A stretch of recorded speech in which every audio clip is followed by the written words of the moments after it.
from the Lord for you today. Amen. Amen. I want to thank Sister Harrison there for her timely devotion.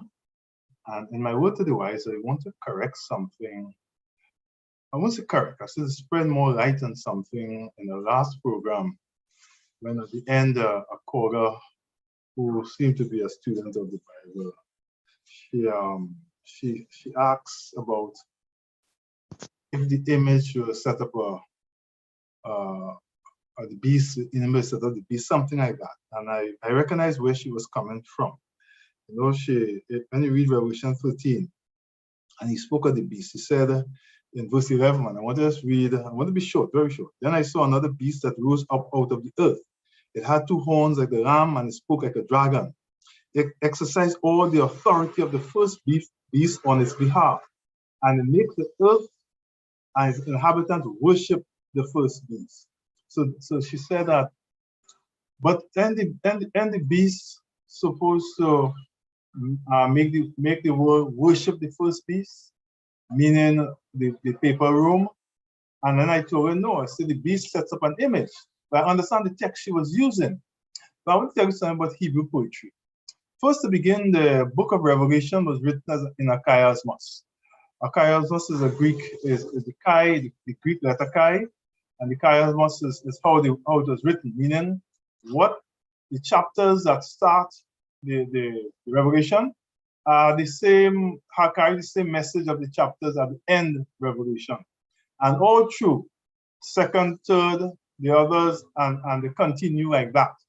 So the book was written as in a chiasmus first. Secondly, Hebrew poetry has do three things. One, it either says something opposite from what the last one was, the verse before said. It either expand upon what the verse before said, or it have a sort of a simile for the verse before it. When they said that he will make them worship the beast, and later on they spoke about an image will be built to the beast, and anyone who worship the image, it was just expanding on the idea. The image is the image of the beast, not the beast, but the image of the beast. And that second beast, who we say is United States, will make us worship that image who is like the first beast. So in that sense, when they say you make you worship the beast, it was just an expansion to make you understand what is being said. So do not think the day will come when the United States will stop everybody and say, look, we got to worship. No, the Bible says that he will build an image. And an image is an likeness. An image is not what it is. An image is something like that. And he will build an image to the beast. And he will make all, great and small, worship that image. And as you worship that image, because the image is demonstrating all that the first beast demonstrated, you can say you are really worshiping the first beast. It's in that context. But it's really the image that he'll build. And who will the image be? America, the language beast, will build an image to the first beast. And that is the image that they build, that you will be called on to worship. All the power, all the authority, all the things of the first beast will be in that second beast. I hope I have made it a little clearer, and the word to the wise is sufficient. Now, this morning, I want to thank those who have been supporting the program. I will not call their names, but I will reserve a roll call where I will call all those who have been supporting the program, but those who have supported the program, we thank you. And it's because of you we are here. And those who are thinking about supporting the program, I want to say to you, you can call me right after this program on 379-4859. That's also my WhatsApp number. You can go to YouTube, put in Victorious Lifestyle, and get all the information you need. The bank account, if you are putting into the PTT account at 1450203, that is First Citizen Bank, or you can put it into RBC 1000791732455. These are the fastest method to get onto me, by calling me or by using those two accounts. Other methods tend to take a little longer. But those are the methods that really will get things going as fast. And we need your support. Now, this morning I am dealing with an issue that I've dealt with before. I dealt with before on this program, on this station, and elsewhere. And that is the issue of male abuse. And you will ask yourself, why would I want to do a program when there are so many things to cover, especially in the light of prophecy? Why would I want to do a program over and over? This is the third time I'm doing this program. It's because of the society that we are living in. If you have not recognized it as yet, I have. We live in a society that the issue of male abuse, as you go through the country, you recognize that truth and facts mean nothing in this country. And most of the world too, but more so in this country. People believe in the opinion of the opinions and innuendos. These are the things that hold sway in this country. So they don't care what is the issue, what the person who they are speaking to qualified to speak on. They will still ask the opinion. And they're not asking on the point of opinion. I don't mind you ask somebody's opinion, but they ask it that if this person will bring facts. And the person just peddle out their opinion with no basis for their belief. And it's broadcast on air and on news and as if it's facts. And because that is society we live in, where facts and truth is not important, but the opinion of prominent people holds sway, I am trying to get something into the mix here, like coming again with the idea of male abuse. When we speak of gender-based violence, we are speaking about violence against women. And while women experience violence more in relationship than men, we have come to the place where domestic violence has been confused as gender-based violence. Now, I want to be that domestic violence is always 99.9% of the time seem to be gender-based. But then we got to ask ourselves, what is gender-based violence? Now, anytime a woman is killed, somebody starts to speak about gender-based violence. But is that so? Is that so? And that's what I'm asking this morning. I'm dealing with male violence, but I want to put something in the mix before I get to the abuse of male, the violence that is perpetuated against male. What is gender-based violence?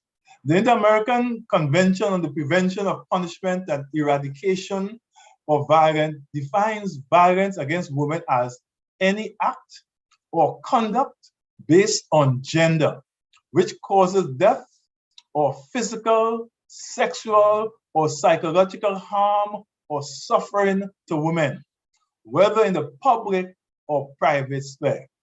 So gender violence includes rape. I want you to understand that rape, sexual assault, intimate partner violence in heterosexual and same-sex partnership, sexual harassment, stalking, prostitution, and sex trafficking.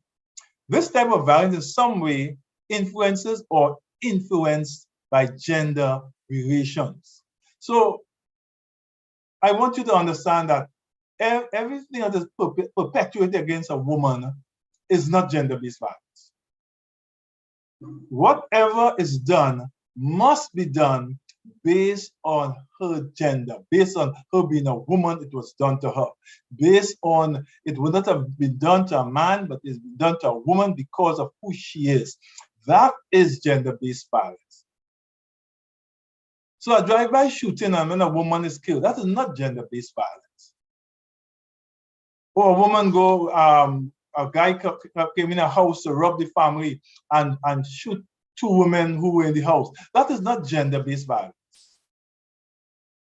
He would have shot anybody who was there to carry out his sordid deed.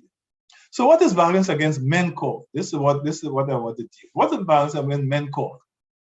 And there's no answer. There's no answer. They will never say if it was perpetuated against the male because he is male, then that is also gender-based violence. That will not be said. When we say gender-based violence, they are speaking purely and thoroughly about women. And when you look at the definition of gender-based violence, it does not leave room for that sort of interpretation. But then we live in a society where these things are not important. So you will call the grocer and the pastor and the sportsman and the politician, and you will call on anyone to give you an opinion when you are dealing with gender-based violence, because science is not something that we hold important in this society. I used to hear Morgan Job saying this is a stupid kind of society, you know, and slowly I'm worming my way around to that sort of thinking.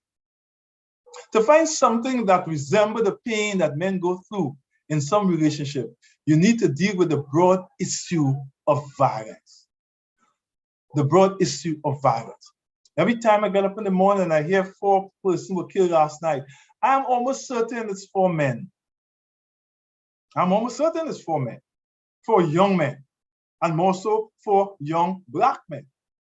I'm almost certain, just when I hear the numbers. So therefore, there's an issue out there that is greater than the issue that we consider to be violence against human beings. What are the 4 main types of violence? Let's examine them. What are the 4 main types of violence? This typology distinguishes 4 modes in which violence may be inflicted: physical, sexual, and psychological attack and deprivation. It further divides the general definition of violence into 3 subgroups according to victim-perpetrator relationship. I want us to understand what is violence. You know, we have a thing, we run and we say, hey, the crime rate is going up. How is the crime rate going up? What is the crime index that you are using? How do you measure crime? These are not things that are important to the people. The murder rate have gone over 500, so therefore the crime rate is going up. So when the commissioner of police comes and he says, well, no, the crime rate is not going up, murder rate is going up, they want to know if he's crazy, because he's operating from the point of common sense and science, while they're operating from the point of emotions and stupidness. And this is where the society is right now. What I'm saying this morning, the issue of violence in relationship is skewed towards women's pain. It's a continuation of the emaciation of men and the misrepresentation of the issues that men face. It's an agenda by liberals that also give rise to the LGBTQA+ agenda. Radical feminism and the destruction of morals is what is creating this whole miasma that we are walking through. The struggle of the Black male is now relegated.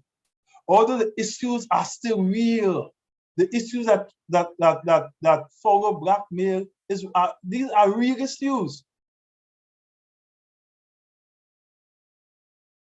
The fight is now on for women's rights and LGBTQA+ community rights. This is agenda driven. Is there anything called men's rights? If I say so, some people will feel I'm mocking. But is there anything called men's rights?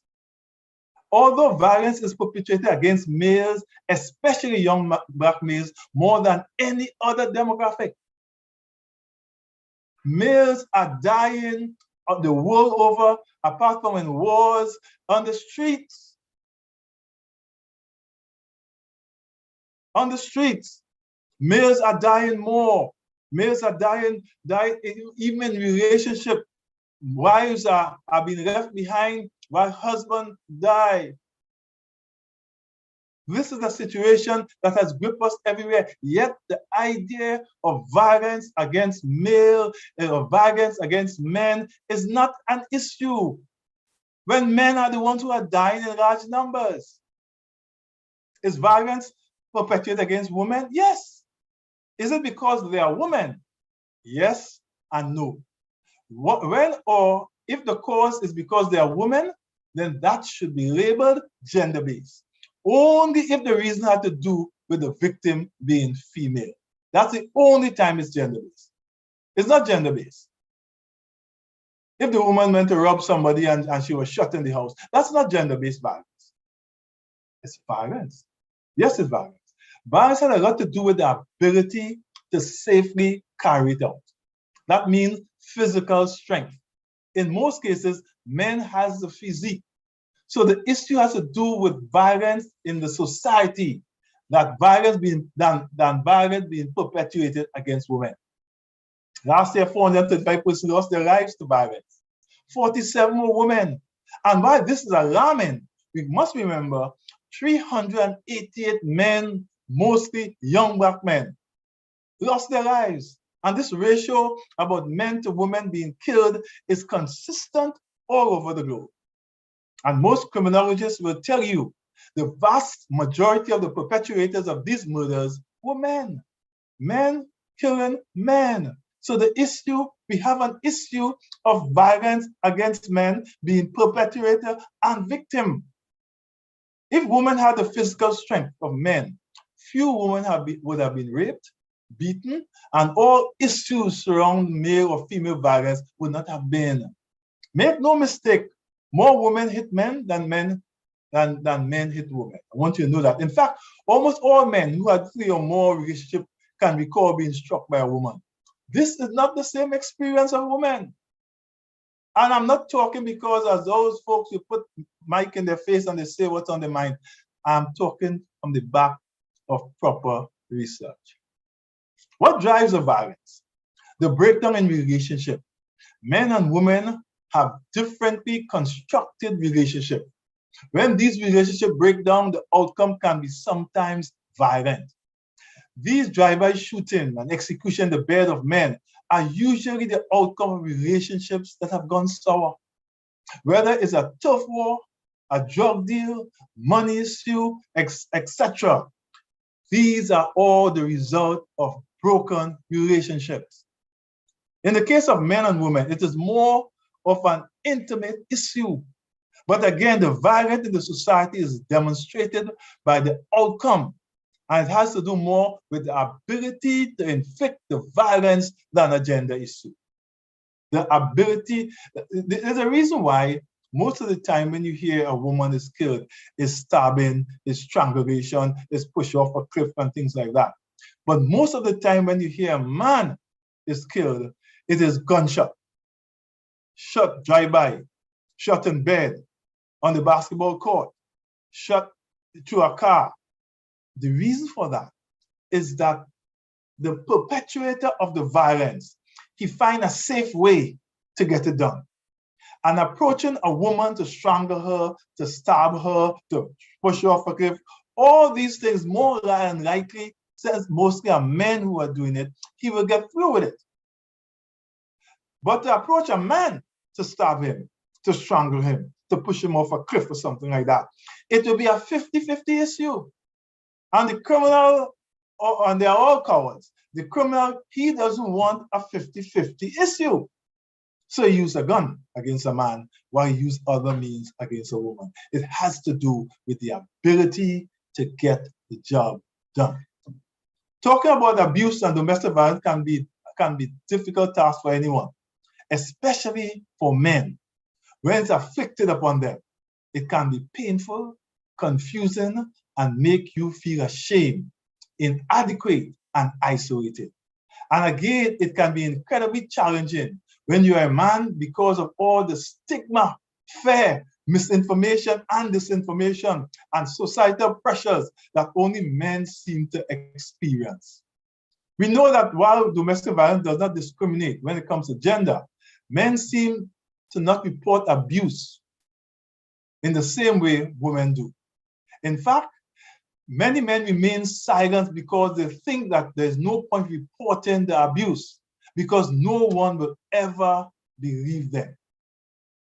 And why is that so? Men, because of how society socializes male, they are more exposed to violence than women. They are allowed by their parents and guardians, wives, to go outdoors more often and at any hour. This allows them to be to be in dangerous places more often and encounters to form relationships that may be detrimental to their well-being. These issues are usually ignored, and the idea of men abuse is steeped in myths and colloquialism. Men are given more opportunity based on the fact that they are male. And because of those many opportunities, the opportunities for all things, for finding wrong company, for joining gangs, for being killed, for being abusive, for being drinkers and drunkards. All these things, men are given opportunity to become. And since we are socialized into being who we are, then they naturally fall into these things and become pattern behavior. As you are aware, by now, I talk not my opinion and my feelings. When I'm talking to you based on a background of research. I want to instill that into your mind, because I want those who listen to me to develop that sort of attitude that things must not be said and embraced, but it must be defended in some way. Let's debunk some of the myths about abuse and why men are not believed. Myth number one, the world tells us that men can't be victim of abuse. We know that 1 in 10 men have experienced rape, physical violence, and are stalking by an intimate partner, and yet we also hear from our male contacts that they are simply not believed or taken seriously when reporting the abuse of family members, abuse to family members, friends, or law enforcement agency. On average, 24 people per minute are victims of rape, physical violence, or stalking by an intimate partner. So violence can and does happen to men also. Myth number two, the media tells us, tell us men are just perpetrators of violence, but never the victims. In the contribution of media to the normalization and perpetuation of domestic violence, from a Journal of Psychiatry and Behavioral Science, we see that domestic violence has become so pervasive in our society, thanks to media exposure, that we have become desensitized and even accustomed to it. According to this study, chronic and repeated exposure to domestic violence is believed to cause changes in affective, cognitive, and behavioral processes. So what happens when this repeated exposure only portrays men as perpetrators and not victims? What happened? If men are seeing this all the way, make no mistake, domestic violence is not normal. It's not a joke, and it's not something we should readily accept as something that only happens to women. It happens to men also. Men are not real men. Myth number three, men are not real men if they can't take it. We hear from male contact that reach out privately to pastors and counselors that they feel emaciated and like less of a man when undergoing situation of abuse at the hands of their spouses or partners. Some have even reported feeling so ashamed that they don't want to acknowledge the abuse because they fear that if they do, they will make the situation real. So they dismiss it. It's happening, but it's not abuse. It's happening. She is using foul language. She's treating you as a child, speaking to you anyhow, and sometimes rushing, and you don't want to accept that. It was not the way you were taught that life will be. So you decide you will not accept it. And the abuse is there, and then you begin to say, that's her way. But that's she way, yeah? That's how she does things, man. Because you have come to the point where you feel that accepting this thing will create a unnatural experience for you and will put you in a position of being in a unnatural state, which it really is. According to the American Psychological Association, stereotypes of masculinity can have a negative effect on young boys and men because they can stigmatize normal human emotions. And if a man feels stigmatized about what's happening to him, it's very likely they might not want to report the abuse or talk about the ways of dealing with it and their emotions. Feeling angry, scared, or sad are normal emotions of people when dealing with abuse, regardless of sex or sexual orientation. And they don't have to take it to prove their masculinity. Report it. It will make you less a man. You can't report things like that. You can't confide in someone when these things are happening to you. You can't. It will not make you less than a man. Myth number 4, men don't have access to the same resources as women. So men walk around thinking there's nowhere to go. While there seem to be more resources for women than men when it comes to dealing with domestic violence, men internalize their reality. It's not a universal principle. Epistemology comes from lived experiences. What's around me forms my reality. I don't hear of men's shelters. So that means that men don't need shelters. Therefore, what's affecting men? We can't be real. We can't be real. It's my thoughts that are running away with me. And I need to settle down and get a hold of myself. That's what men come to. Because he's not hearing about men's shelters. He's not hearing that there are resources out there for men. So he comes to the place where he begins to believe that what is happening to him is not happening to another man. And his position is germane to him and to him alone. That's the man's world when he is in it, and an abusive situation, sometimes to great horror. When he is receiving and receiving and receiving and thinking there is no outlet, sometime in great horror, he acts on his isolation. More resources are needed to men for society. More resources are needed to men for society's view of abuse and domestic violence affecting men to change. We have to provide resources for men. It must be on the table as something real. It can't be said that women are the ones who are abused and men are not. And don't ask me about the numbers. I don't know.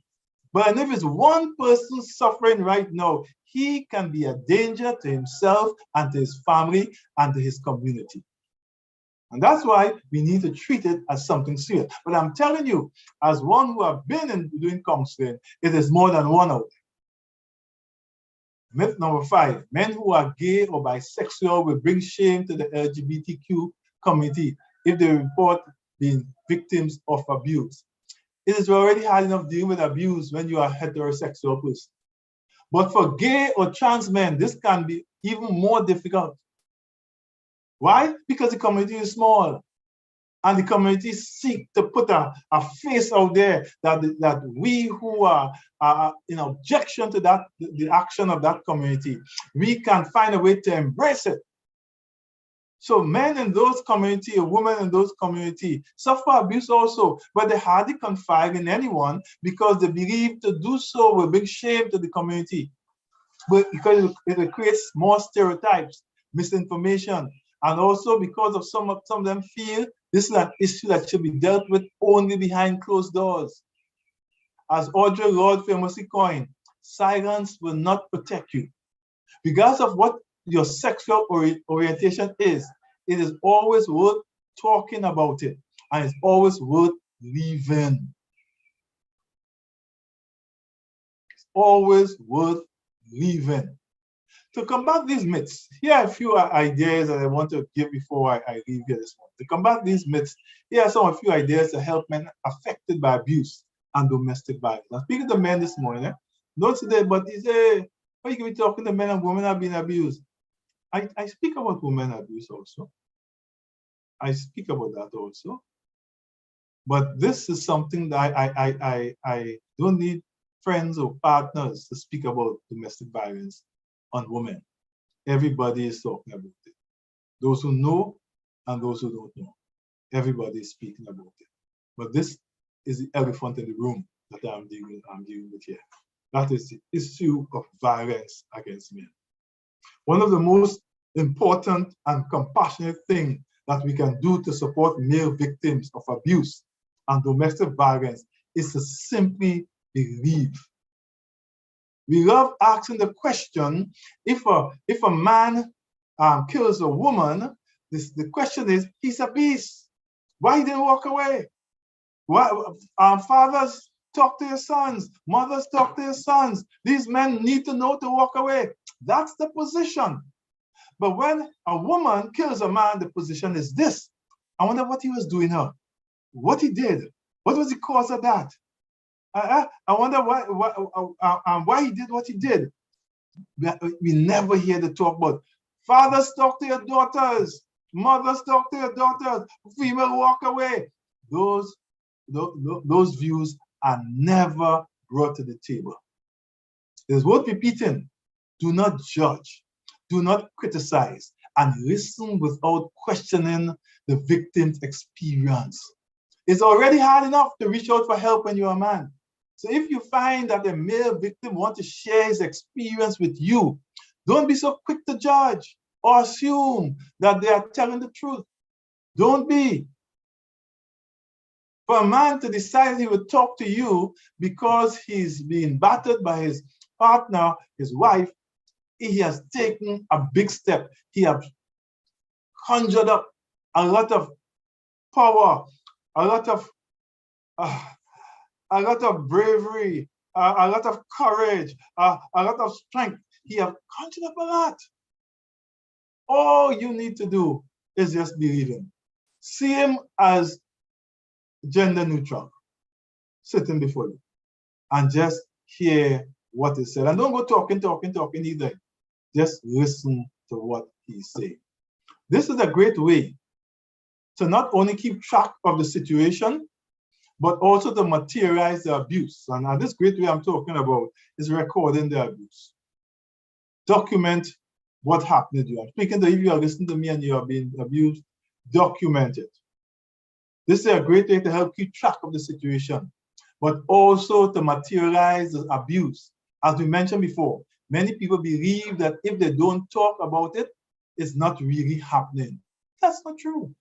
If you are experiencing abuse, it may help to document the situation. There are several ways you can document the abuse. Take pictures of yourself. If you have physical cuts and bruises, keep a calendar to show the instances of the abuse suffered, or start journaling as a way of documentation, a way to document the abuse in an organized fashion. Every time it happens, you write. Writing also helps you internally also, Document the abuse can help in two ways. It can be a cathartic way to deal with the negative emotions, and it may also help the victim to obtain legal aid later on. Remember, if you decide to document your experience, make sure your abuser can get access to your document or pictures so he or she can destroy the evidence, and so that you can remain safe while you figure out the next step in your relationship. Stay with me. I'm working to find a support system. Perhaps a good friend or a co-worker, your doctor, your pastor. Make sure the person is not a gossiper, as I say pastor there. Make sure the person is not a gossiper that you are speaking to. You can find someone you can confide in when talking about what you are experiencing. Having a strong support system could be a key to get through difficult times.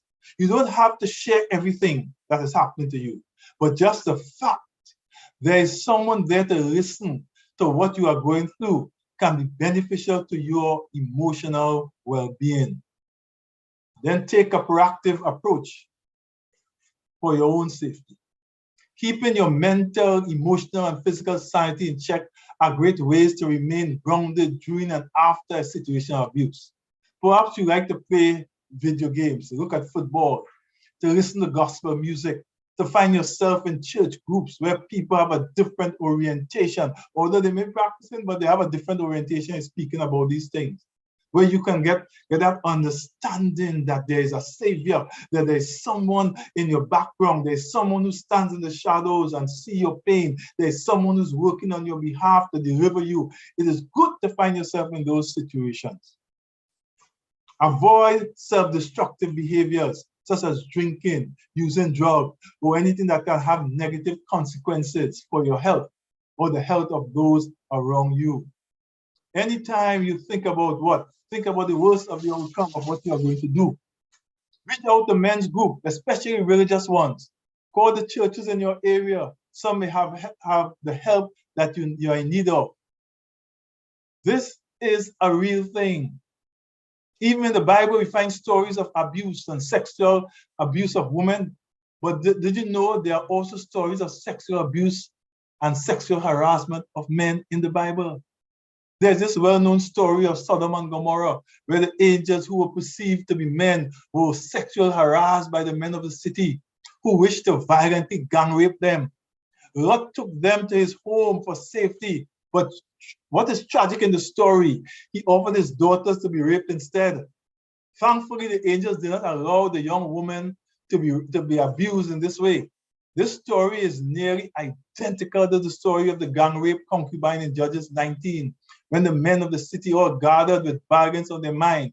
The only major difference is the concubine was a woman, not a man. But she was raped, not spared like the angels, as the male angels were spared.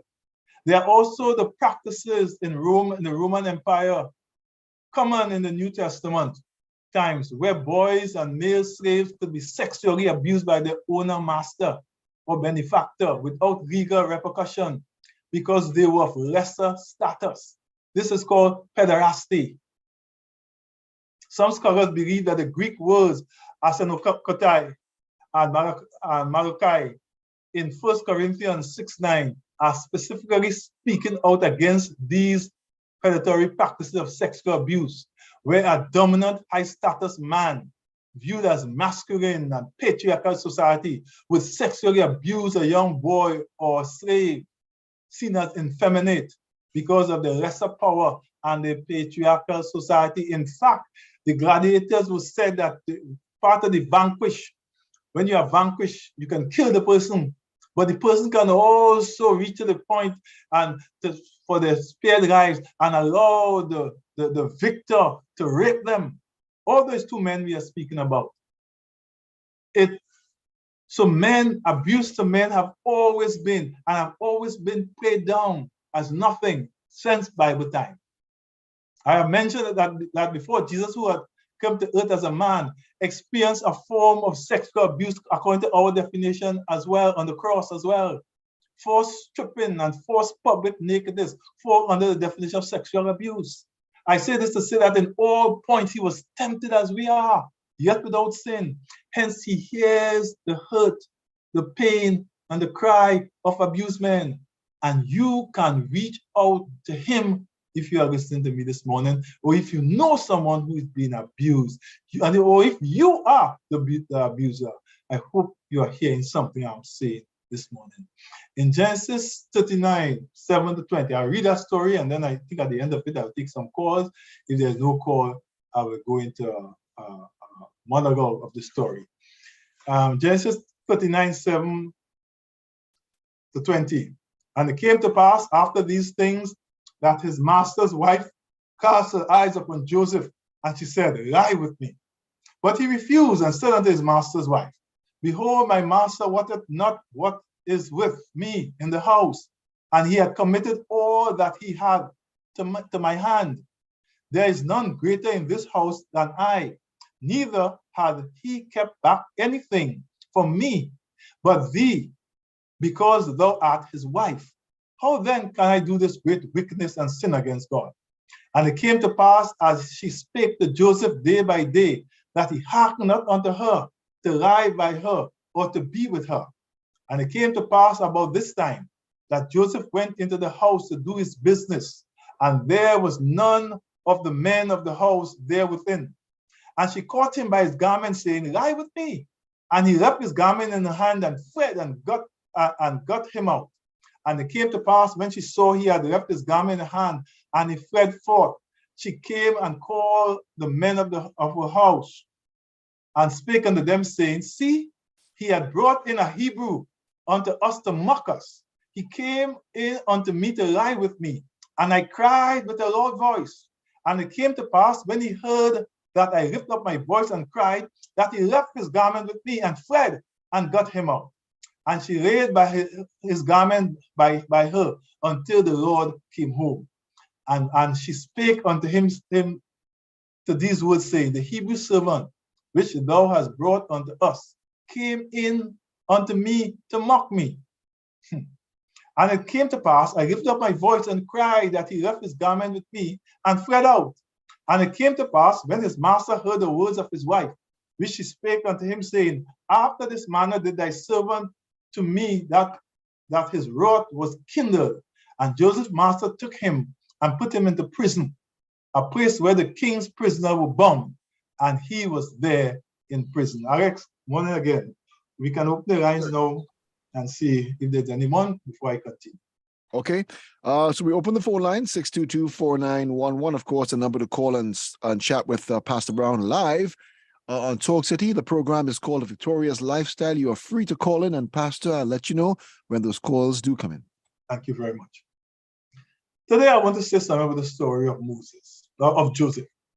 Not only was Joseph abused when his brothers threw him into the pit and then sold him into slavery, he also experienced sexual harassment and a possible form of sexual assault by Potiphar's wife. As the story goes, Joseph was sold as a slave to Potiphar. Now, when the story of Joseph is told, the only thing that is gleaned from the story is that Joseph was able to maintain his integrity and did not sin against God. I have never heard a commentator say that Joseph was sexually harassed. I want to say to you before I move on with the story, if this was a different story, if it was a woman, Josephine, and was a man who was trying to have sexual relationship with her, and she ran off naked down the road and left her garment in his hand, the story would not have been told of Josephine's integrity. The story would have been told about this old man who was trying to have sex with this young girl. The story would have been told about how malicious he was, what he was doing, the sexual harassment that he had brought to bear upon this young girl, how wicked he was. The story would have been a story focused more on the man, as every story of sexual abuse that we witness is focused on the man. But there's a lot of things that happen in the story that we miss. One of the things was power relationship. She had power. Joseph had none. Well, he had all that was in his master's house. And I want to say to you, her insistence with Joseph for a sexual affair was because Potiphar was a eunuch. Yes, eunuchs had wives. Some had no wives. Once a eunuch. Pastor, we have a call coming in. Sure. Hello, good morning. Pleasant morning. Hi, good morning. Yes, Pastor Browne. Are you here, Pastor? I'm here. Yeah, I'm here now. Yes, this morning I heard you with a very interesting topic with male abuse, Yeah. which is very important that people should actually take note of. Mm-hmm. But seeing that you actually brought back the initial about the system of the image of the beast that you spoke about, I just wanted to find out from you because I think you understood a bit where I was going. Mm-hmm. And I mentioned about the first beast. I know you mentioned about the image being worshipped, but we are living in a very, very terrible time, which is actually a whole lot connected with this situation. And it speaks about the first beast being worshipped. You were talking about the image. But if you go on to Revelation 14, you will see that the image and the beast is going to be worshipped. So Yeah. I think you have brought this up before, but I think it is important that people are aware of what is happening. And you said that the Pope is on one man there, but the more this is saying here, it is showing that the office of the Pope, which is the representation of the beast, received a deadly wound and that was healed. So in my question last week, I mentioned, what do you have to say about that healing? Well, I'm saying it again. direct. I'm saying the image. I'm saying like I don't want to spend time. I don't want to spend time on this because I really want to deal with the issue of male violence. I don't want to. So I'm not too sure if she was actually hearing you, but you may continue. Yeah. Okay. And the issue with Joseph was not only the issue of violence against a male, sexual harassment against, but it's also a power relationship. And in power relationship, it means the one with the power can easily abuse that power, and the one who may not have the power may not even recognize that the power is being abused. So you find in a power relationship, and we have a lot of that, men or women who are in power will seduce someone without the power, and because of the thing that they may not have, they may give in to the seduction because they might be their boss, might be someone who have a lot of money, might be something like that. And they believe in giving into the seduction, it will help them not only progress in the job site, but it will help them somewhere about what they have that is being seen as less by other people. It may help them. So unknown to them, they are being manipulated unknown to them, because it's a power relationship. A power relationship can hardly ever be equal. It can have, and we only see it in terms of statutory rape. But power relationship is seen almost all over the place. Sometimes you see a older guy with a younger woman, and what is really driving it is not equal love across the board, but sometimes just his power. And the society do not frown on these things as we should. When male are abused by female, it is also a power relationship. Sometimes why the man who is physically stronger, why does he still allow these things to happen to him? And sometimes he believes you have to go back to his growth, how he came to be, his history, see the role that woman played in his life, see how he sees women, see how many girlfriends he may have had. That might be his first girlfriend and became his wife, and he doesn't think that there's anyone else out there for him. There's a history of things that happens to someone while they allow abuse by someone who's physically smaller than they are. Sometimes he simply think that if I lose this boat, there's none other on the road. This is the last trip. I remember when I used to work Tech, and I get to work 3 to 11, and I'm traveling. I get to Princeton. Sometimes I get to Princeton, Minister 1. I need to get onto the Moruga Road, and I will make sure any car comes, not the car that comes there, going with all 9 of us in the car, because we know that was the last boat. Sometimes relationship turns out just like that. That the person feels, I cannot give up this someone. If I do, there's nothing else around the corner. I want to say to you, friend, that's not true. That's not true.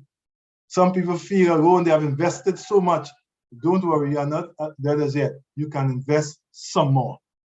Some people feel that doing breaking up, because I've broken up with so many people before. If I do this, people see that, wait, now I have a problem. That's okay. The problem in staying in an abuse situation is worse than what the people will say. But anytime the situation is not equal, then you are selling yourself down a road of pain and a road of trouble. Hey, Pastor, we have another call coming in. Sure. All right. So once again, we say good morning. Hi, good morning. Yes, sir. Go ahead. I am very interested in that topic that you have raised there with Joseph, and I would like it to continue it because there are lots of people who do not know. And if they were told, they would not believe. But the ending up of that story is what I like. The king, when he knew that Joseph was innocent, and he still told Joseph that he has to send him to prison because of the woman. Yes. And we go back to the fact, and this is something you don't teach, about the Potiphar being a eunuch. I'm coming to this thing because Potiphar was a eunuch. he had valued the wife in a certain way also. And it was in Potiphar's interest to keep the wife and send Joseph to jail. And sometimes that's the way we balance almost everything in life, not based on facts, but based on what is good to us. But I gotta go. I didn't see time running so. Alex, I gotta go. I recognize we Pastor, have. well, you can complete your sentence. It's fine. Oh, okay. Yeah, it's fine. But Potiphar found himself in a situation there where the one who he knew was speaking the truth, the one who he knew was help and run his kingdom good, he had to balance it over his personal interests. And it goes back to this power relationship. Sometimes the young lady in the cool of the day or the young man in the cool of the day recognize it is a power relationship. But he recognized that he or she is gaining something from the relationship. And because of what has been gained or gleaned from the relationship, they are prepared to allow the abuse to continue. Not every abusive situation the abused want to get out of. I want to say it again. I know those women group want to come from me, but that's okay. They deal with emotion. I'm dealing with the facts there. Not every abuse situation the abused wants to get out of. What we need to tell the abused that there is always something better coming. Teach them that they can't get out of this thing and there will be something better. Just trust in this man, Jesus Christ. And somewhere along the line, something better will happen.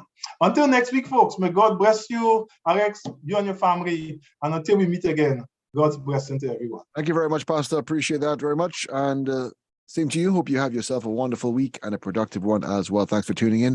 The program Victorious